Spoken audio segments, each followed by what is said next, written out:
ছেলেদের কষ্ট বুঝার মতো কেউ থাকে না, হোক তার পরিবার কিংবা তার প্রিয় মানুষ। ছেলেদের কষ্টের কোনো রং হয় না, ছেলেদের চোখের পানির কোনো দাম হয় না। ছেলেরা নিজেরা পরিশ্রম করতে পারে, সারাদিন পরিশ্রম করে ক্লান্ত হয় না, হাজার কষ্ট করেও ক্লান্ত হয় না। কিন্তু যখন পরিবারে যায়, পরিবারের চাপে এবং অশান্তিতে তিনি ক্লান্ত হয়ে পড়ে।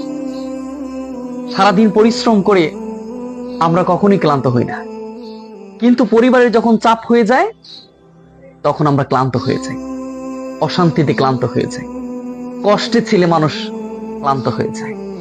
যখন সমস্ত কষ্টগুলো তার মধ্যে গ্রাস করে তখন ছেলে মানুষ একদম ক্লান্ত হয়ে যায়। যাদের জন্য সর্বোচ্চ করবে, এই ছেলে মানুষগুলো সর্বোচ্চ করবে পরিবারের জন্য, প্রিয় মানুষের জন্য, যাকে সর্বোচ্চ ভালোবাসতেন তার জন্য, নিজের সমস্ত শখ শান্তি বিসর্জন দিয়ে আপনি তার জন্য করবেন। কিন্তু তারপরেও আপনার কোনো এই সমস্ত বিসর্জন দিয়া এটি কখনোই তারা কল্পনা করতে পারবে না, এটি কখনোই তারা ভাবতেই পারবে না, এটি কখনো ভাববেও না। সেই জন্য পৃথিবীতে ছেলে মানুষের কোনো মূল্যায়ন হয় না।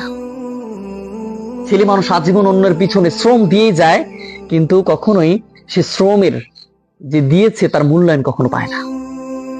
এরপরেও ছেলে মানুষ দিন শেষে হাজার কষ্ট দুঃখ নিয়ে রাত, হাজারটা রাতে ঘুম হয় না, তারপরেও সে একদম হাসি মুখে মুচকি হাসি দিয়ে পরিবারের জন্য সবকিছু, প্রিয় মানুষের জন্য সবকিছু বিসর্জন দিয়ে হাজার কষ্ট নিয়ে এরপরে বেঁচে থাকে একজন পুরুষ মানুষ, একজন ছেলে মানুষ।